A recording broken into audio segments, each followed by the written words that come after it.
കുറച്ചു സമയം മുൻപ് ഒരുപാട് പേർ ഷെയർ ചെയ്തൊരു കാര്യമാണ് ജാസ്മിൻ ബിഗ് ബോസ് ഹൗസിൽ നിന്നും എവിക്റ്റ് ആയി എന്നുള്ളത്. ഇന്ന് നടന്ന ടാസ്കിൽ അപ്സരയുമായുള്ള വാക്ക് തർക്കത്തിനിടയിൽ അപ്സരയെ ജാസ്മിൻ തല്ലി എന്നാണ് പറയുന്നത്. ഇത് എത്രത്തോളം ജെനുവിൻ ആണെന്നത് അറിയില്ല. കാരണം ഇന്ന് നടന്ന ടാസ്കിലായതുകൊണ്ട് തന്നെ നാളെയായിരിക്കും ഇതിന്റെ ടെലികാസ്റ്റ് നടക്കുന്നത്. മിക്കവാറും വാർണിംഗ് ആയിട്ട് ഒരു യെല്ലോ കാർഡ് കൊടുക്കാനായിരിക്കും സാധ്യത. എന്നാൽ എത്രമാത്രമാണ് തല്ലിയത് എന്നതിന്റെ തീവ്രത അനുസരിച്ചായിരിക്കും ബിഗ് ബോസ് തീരുമാനങ്ങൾ എടുക്കുന്നത്.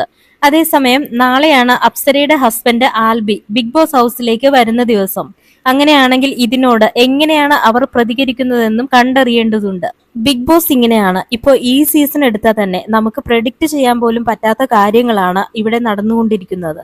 അതുകൊണ്ട് തന്നെ എത്ര നല്ല പെർഫോമർ ആണെന്ന് പറഞ്ഞാലും ഒരാളെ വലിയ രീതിയിൽ തല്ലുകയോ ഉപദ്രവിക്കുകയോ ചെയ്താൽ പിന്നെ അവിടെ നിലനിൽക്കാനാവില്ല. നമുക്കറിയാം, ഇതിനു മുമ്പ് ജാസ്മിൻ ഒരു തവണ ഫിസിക്കൽ അസോൾട്ട് നടത്തിയിട്ടുണ്ട്.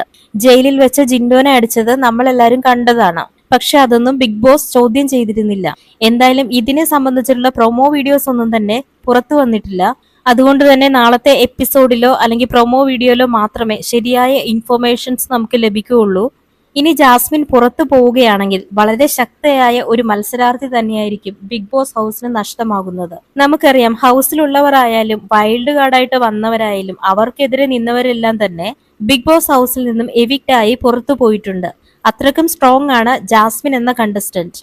എന്നാൽ അവിടെ 100 ഡേയ്സ് നിൽക്കുക എന്ന് പറയുന്നത് തന്നെ ഒരു തരത്തിൽ പറഞ്ഞാൽ ഒരു ലക്ക് കൂടെയാണ്.